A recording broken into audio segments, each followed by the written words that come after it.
Selamat bergabung di channel kebanggaan kita, Polisi of Polisi.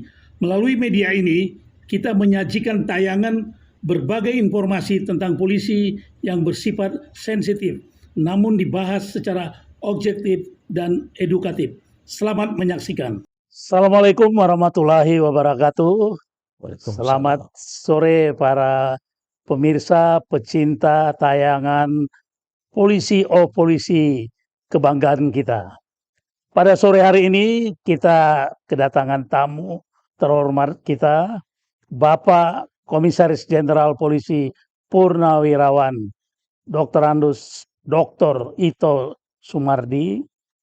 Beliau kita kenal sebagai salah seorang purnawirawan Polri juga. Selamat sore Mas Ito. Selamat sore Pak Edward. Untuk sekedar mengingatkan para pemirsa tentang siapa Pak Ito, barangkali ada yang sudah lupa. Beliau terakhir adalah Duta Besar luar biasa dan berkuasa penuh untuk Republik Uni Myanmar, dan sebelumnya beliau adalah Kabareskrim Polri, Kapolda Sumatera Selatan, Kapolda Riau, kemudian Direktur Samapta Polri, dan Kepala Kepolisian Wilayah Kota Besar Surabaya. Itulah Komjen Polisi Purnawirawan Ito Sumardi yang akan kita ajak berbincang-bincang dalam rangka memperingati Hari Ulang Tahun Bayangkara tanggal 1 Juli yang akan datang. Pak Ito, boleh saya panggil Pak Ito ya? Boleh Pak Edward. Kami dengar atau dapat berita Bapak saat ini sedang menyusun satu riset lah, merangkai bagaimana pendapat masyarakat terhadap Polri. Bagaimana keinginan masyarakat terhadap Polri. Tapi sebelum Bapak menjelaskan, saya tertarik pada satu berita di media sosial yang mengatakan begini Pak. Apakah kita masih membutuhkan polisi? Bagaimana Bapak bisa memberikan tanggapan terhadap isu ini? Itu memang sangat menarik ya Pak ya. Apalagi Pak Kapolri menjelang Hari Ulang Tahun Bayangkara ke-78 mengatakan bahwa Polri ini harus mau menerima apa yang menjadi keluhan masyarakat dan harapan masyarakat. Ini sejalan dengan riset saya yang sudah saya lakukan sedemikian lama ya, bertahun-tahun untuk menyusun satu buku yang berjudul Polisi Menurut Saya. Jadi di sini bukan berarti polisi menurut saya, tetapi menurut seluruh masyarakat, lapisan masyarakat, dari apa yang menjadi opini mereka terhadap polisi dan apa yang menjadi harapan mereka bagaimana polisi yang ideal. Sehingga untuk bisa mewujudkan polisi yang dipercaya oleh masyarakat. Karena tidak mungkin di dunia ini ada masyarakat polisi yang dicintai masyarakat, sangat tidak mungkin. Karena kan tugas polisi ini sudah jelas bersinggungan dengan kebebasan, hak asasi masyarakat ya. Nah, sehingga di sini kalau kita bisa mewujudkan apa yang menjadi harapan berbagai lapisan masyarakat, itu saja maka kita akan bisa mewujudkan satu lembaga atau sosok polisi yang betul-betul dipercaya oleh masyarakat. Ya, karena apa? Karena kita semua tahu apa yang dilakukan oleh oknum-oknum anggota Polri atau anggota polisi selama ini, ada yang menyakiti, ada yang menyulitkan mereka, ada yang melakukan satu tindakan di luar prosedur, ya itu menjadi satu titik-titik hitam yang kemudian bagi masyarakat menjadi satu semacam stigma bahwa buat apa ada polisi? Toh mereka juga ada tidak membantu tapi menyusahkan. Nah, tapi di sisi lain masyarakat sendiri contohnya sekarang untuk masalah yang sangat sederhana, lalu lintas. Kalau lalu lintas sedang macet total, kita tahu bahwa kepatuhan masyarakat di jalan raya itu masih sangat rendah ya. banyak yang melawan arus, tidak peduli dengan keselamatan, tidak peduli dengan orang lain. Mereka selalu melihat ke kiri kanan, "Mana kok nggak ada polisinya?" Kemudian mereka mengatakan, "Buat apa ada polisi? Buat apa kita membayar pajak untuk polisi kalau polisi tidak ada di sini?" Padahal di sisi lain, kepolisian ingin mengikuti perkembangan ilmu pengetahuan dan teknologi dengan menempatkan CCTV dan peralatan teknologi. Iya. Tapi kehadiran sosok polisi ini sebetulnya sangat diharapkan masyarakat. Secara Contohnya, fisik ya? secara fisik, kita lihat sekarang banyak geng-geng motor, Iya, anak-anak muda membawa alat-alat senjata senjata tajam. tajam. Itu orang di lingkungan di sana semua sangat berharap ada patroli polisi di situ, ya. Nah, di sinilah ada satu dilema yang ada di masyarakat. Di satu sisi memang mereka merasakan masih ada tindakan yang dilakukan oleh oknum-oknum anggota polisi yang menyakiti mereka. Tapi di sisi lain, mereka sangat berharap adanya figur polisi yang betul-betul bisa memberikan perlindungan tanpa pamrih, ya, tanpa pamrih. Nah, sejalan dengan pertanyaannya Pak Edgar tadi, sebetulnya sangat sederhana.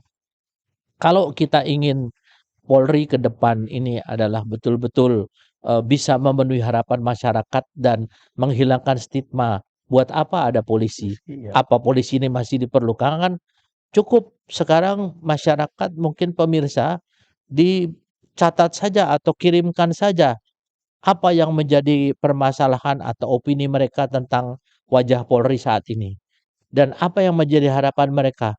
Dan saya yakin kalau mereka menyampaikan melalui, eee, channel atau saluran media ini, saya yakin kita akan bisa menyampaikan kepada pimpinan Polri sebagai masukan yang betul-betul objektif, Iya. ya. Saya kira mungkin, kita tidak usah terlalu banyak menggunakan semacam satu strategi, dan berbagai macam, apa namanya, jargon-jargon yang mungkin membuat orang tidak jelas. Sekarang apa yang tidak diharapkan masyarakat, tolong disampaikan. Mungkin itu yang dialami oleh masyarakat. Yang kedua, apa yang diharapkan masyarakat, polisi itu sebaiknya bagaimana, itu saja. Nanti ini akan dirangkai, dirajut untuk menjadi satu figur polisi yang betul-betul diharapkan oleh masyarakat di masa ke depan, ya. Nah, ini menarik Mas nih. Mhm. Menarik ketika Pak Ito melakukan, riset tentang pendapat masyarakat ini. Boleh enggak Bapak gambarkan kelompok masyarakat mana saja yang sudah Bapak survei, sehingga pendapatnya bisa mewakili masyarakat secara keseluruhan? Ya, jadi pertama masyarakat yang sehari-hari itu dia, eee, kelas bawah ya, kelas bawah yang akan langsung bersentuhan dengan, tugas-tugas kepolisian. Iya. Contohnya dia terpaksa harus berjualan di kaki lima, ya, kemudian mungkin dia untuk, menghemat waktu, dia melanggar arus lalu lintas, melawan arus, Kang ya. Gojek itu misalnya. Gojek, ya, Ya. itu dia kalau ada polisi lalu lintas dia dalam hatinya sangat benci gitu ya. Buat apa ada polisi di sini gitu. Ya. Karena menghalangi kebebasan dia, ya. Ya. Tapi di sisi lain, pada saat ada kecelakaan lalu lintas, mereka berharap ada polisi di sana yang bisa menyelesaikan masalah itu. Karena kalau tidak akan berkembang dengan satu kejadian yang main hakim Ya. sendiri, ya. Kemudian di masyarakat menengah, misalnya, masyarakat yang sedang istirahat di pemukiman, di sana rawan dengan ada begal, ada rampok. Ya. Mereka sangat berharap bahwa ada patroli polisi rutin yang selalu, melaksanakan patroli di lingkungannya secara reguler ya, secara tetap. Kemudian di pemukiman-pemukiman, di pertokoan, mereka juga berharap supaya tidak terjadi perampokan. Nah, di sisi lain untuk pelaku-pelaku mungkin kejahatan yang tingkatnya sudah, kerah putih ya, white collar Crime. criminal itu mereka, saya kira mereka juga melihat daripada apa yang dilakukan oleh petugas kepolisian khususnya yang berdinas di bidang penyidikan atau di reserse, itu mereka berharap bahwa dalam penyidikan ini polisi itu tidak terlalu menerapkan sesuai dengan aturan hukum yang berlaku, cari celah-celah lah, Ya. ya celah-celah. Nah, disinilah kita diuji. Yang diuji terutama mentalnya nih Pak Edward. Saya kan pengalaman di reserse ya. Banyak sekali upaya untuk bagaimana menjadikan satu permasalahan ini yang sebetulnya serius menjadi sederhana. Ya, terjadi kong kali kong ya, kemudian terjadi namanya proses transaksional. Nah, yang seperti begini ini menjadi sesuatu yang mencoreng nama baik kepolisian dan membuat masyarakat pencari keadilan ini menganggap buat apa ada polisi. Dan ada diskriminasi. Mengapa kelompok orang-orang pelaku kejahatan yang memang mempunyai uang, narkoba, dan lain sebagainya, itu mereka lebih mendapatkan sesuatu yang ringan hukumannya daripada orang-orang yang hanya mungkin maling apalah yang sederhana lah ya, barang-barang tertentu hanya untuk keperluan makan dan sebagainya. Saya sangat menghargai kebijakan daripada pimpinan Polri sekarang dengan menerapkan restoratif justice. Tapi pertanyaan dari saya, ya dari kita semua, tentunya daripada pemerhati kepolisian, apakah restoratif justice ini sudah dilaksanakan dengan benar? Bahkan sekarang banyak suara-suara mengatakan justru itu bisa kemudian dimanfaatkan untuk penyimpangan yang dilakukan oleh oknum-oknum atau istilahnya 86 ya. Jadi dengan restoratif justice diselesaikanlah dengan imbalan uang tertentu. Nah, saya kira ini fungsi pengawasan dan lain sebagainya, yang paling baik adalah pengawasan dari masyarakat. Itulah yang tadi saya sampaikan Pak Edward. Bagaimana masyarakat menyampaikan kepada Harapannya ya. masyarakat ya, kepada Polri, mungkin melalui media yang sekarang kita polisi ini, dan saya pasti yakin bahwa kita bisa menyampaikan secara objektif ya, karena kalau hanya menyampaikan katanya saja tentunya ini bukan fakta ya. Tapi kalau yang menyampaikan seseorang setelah melihat tayangan kita, "Oh, saya pernah mengalami sesuatu yang tidak saya sukai, yang menyakitkan hati saya tulis harapan saya bagaimana." Saya kira itu akan menjadi masukan yang sangat bagus dan berharga untuk bisa mewujudkan polisi yang betul-betul diharapkan masyarakat, dipercayakan masyarakat di ulang tahunnya yang ke-78, sehingga ke depan tidak ada lagi lah polisi-polisi yang betul-betul yang tidak diharapkan oleh masyarakat. Saya kira Ya. itu Pak Edo.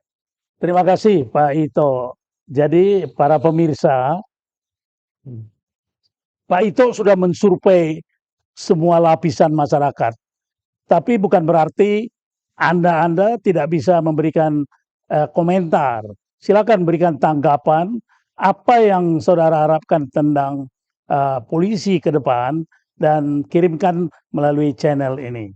Pak Ito, kalau begitu sederhananya ya, polisi cukup mengerjakan apa yang diharapkan masyarakat dari hasil survei tadi. Itu Ya, sudah mencapai ya, tingkat kepuasan yang ya, tinggi bagi masyarakat. Bagaimana, Pak? betul. Itu kan kita bicara masalah profesional. Ya, Profesional apa yang kita kerjakan sesuai dengan apa yang diharapkan oleh masyarakat. Adanya polisi ini kan karena memang masyarakat mengharapkan ada lembaga penegak hukum. Ya, kalau kita menggunakan teori katakanlah Charles Reid ya, masyarakat berkumpul, individu menjadi kelompok, masing-masing mempunyai interest berbeda, terjadi konflik, kemudian disepakati ada aturan. Aturan kan kesepakatan ya. kesepakatan. Ya, Nah, kita tahu ada lembaga legislatif. Kemudian mereka bertanya, siapa yang mau menegakkan aturan ini? Perlu lembaga penegak hukum, salah satu polisi. Nah, kalau polisi yang diharapkan masyarakat tidak sesuai dengan harapan mereka bisa menegakkan aturan yang berlaku, buat apa? Kita ya, bubarin aja polisi kan. ya, Nah, supaya polisi ini tidak dianggap oleh masyarakat ini menjadi sesuatu yang wasting ya, Ya, atau, ya, istilahnya tidak ya, diperlukan ya. betul. Nah, kita sekarang harus betul-betul, berpikir secara sederhana. Pak Kapolri sudah membuka diri secara sederhana. Ayo, untuk membentuk polisi yang sekarang dipercaya masyarakat, tampunglah semua harapan masyarakat. Iya, Jangan lakukan yang tidak disukai masyarakat. Sangat sederhana. iya, Ya, saya kira apa yang selama ini saya lakukan riset, ini sudah menjadi, satu kebijakan Pak Kapolri. Mudah-mudahan di dalam, usia yang ke-78 selanjutnya ke depan, polisi ini betul-betul tidak usah terlalu banyak jargon, tidak perlu terlalu banyak, strategi dan teori. Cukup kumpulkan sajalah dari masyarakat secara luas kalau perlu dari segala lapisannya Pak Edward ya. Apa yang diharapkan mereka, apa yang tidak diharapkan, itu aja. ya. Hmm. Sepintas Pak Ito dari pembicaraan ini, boleh enggak kami menyampaikan bahwa harapan masyarakat itu sebenarnya sederhana. Yang pertama berhubungan dengan polisi itu Hmm. cepat dilayani Ya, dengan biaya yang tidak mahal ya. semurah-murahnya. Ketiga, bahwa kepentingan pencari keadilan itu betul-betul diakomodir. Ya. Jadi tidak kepentingan pihak lawan, tapi pihak yang diakomodir.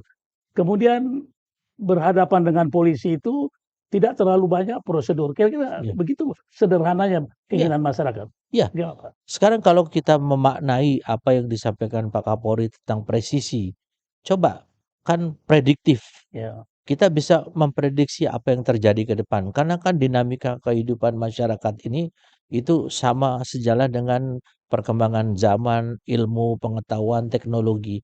Harus bisa diprediksi oleh ini. Sehingga kita bisa betul-betul polisi yang mengikuti perkembangan zaman ya, yang modern.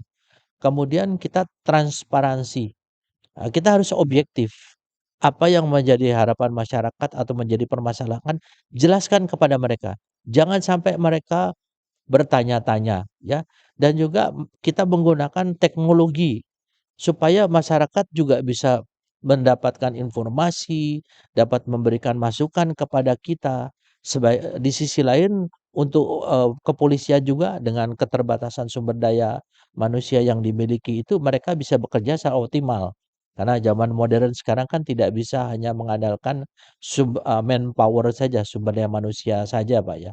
Jadi harus dilengkapi. Dan yang paling penting satu, bahwa betul-betul polisi itu harus jujur. Kalau memang salah, akuilah salah. Jangan kita mencari pembenaran, tapi kita akan mencari bagaimana supaya tidak kita melakukan hal-hal yang salah. Karena bisa saja sebagai manusia biasa, anggota-anggota Polri yang di lapangan ini melakukan kesalahan. Tapi harus jujur kita, transparansi tadi, tidak membebani masyarakat masyarakat. dan Ya, selalu kehadirannya ada di tengah masyarakat yang membutuhkan. Karena kalau teori kriminologi itu kan ada niat bertemu dengan kesempatan, kesempatan. maka terjadi kejahatan. Kesempatan ini bisa diminimalisir dengan kehadiran polisi misalnya dengan patroli ya, di tempat yang anak-anak muda yang suka geng-geng motor ada di sana ya. Kemudian kesempatan misalnya dengan menggunakan teknologi agar tidak terjadi satu transaksi ya antara manusia dengan manusia, contohnya pembuatan SIM, surat-surat lain ya, dan lain sebagainya. Saya kira itu saja Ya, harapan masyarakat, Pak Edward. ya. Jadi faktor keteladanan itu sangat penting, Mas. Sangat penting Sangat sangat penting ya penting. bagi setiap petugas kepolisian. Jadilah teladan bagi masyarakat. Karena ada juga teori yang mengatakan bahwa tiada satu perbuatan kejahatan yang tidak meninggalkan jejak. Jadi akan bisa terungkap entah besok, entah lusa. Oleh karena itu yang disampaikan Pak Ito, polisi yang profesional salah satu adalah kejujurannya. Iya, Gitu Pak ya. betul. Ya. Kalau boleh kami tahu Pak, pertanyaan terakhir ini, kapan ini bukunya Bapak ini selesai? Mudah-mudahan, 1, 2 bulan ke depan karena ini sudah disusun lama sekali, Pak, ya. Ini saya berharap masih ada lagi beberapa perbaikan dan masukan dan di situ intinya adalah merajut harapan masyarakat untuk mewujudkan sosok Polri yang ideal. Jadi Ya. kita tidak perlu terlalu berteori, tidak perlu kita terlalu berstrategi dan lain sebagainya, tetapi kita cukup apa yang diharapkan masyarakat kita kumpulkan menjadi satu figur, ya, satu sosok polisi yang betul-betul diharapkan oleh masyarakat. Tidak perlu untuk dicintai karena di dunia tidak ada polisi yang dicintai oleh masyarakat dan Cukup dipercaya Oh, Ya, oke. baik, terima kasih Mas Sama-sama, Itu. baik, Pak. Kami Sukses. doakan agar bukunya segera selesai. Terima kasih. Dan kepada masyarakat, kita tunggu. Mumpung masih ada waktu, silakan masyarakat beri komentar. Mungkin masih banyak harapan-harapan lain yang belum tertampung tentang keinginan melihat wajah polisi ke depan seperti apa. Silakan tulis komentar Anda, harapan Anda pada kolom komen atau pada tempat yang telah kami siapkan untuk kita teruskan nanti ke Pak Ito. Pada saatnya kita persembahkan kepada jajaran Polri untuk menjadi masukan. Terima kasih, sampai ketemu pada episode berikutnya. Salam Bayangkara 1 Juli yang akan datang. Ya. Terima kasih. Terima kasih. Jangan lupa subscribe, komen, dan share kepada teman-teman Anda. Sampai jumpa.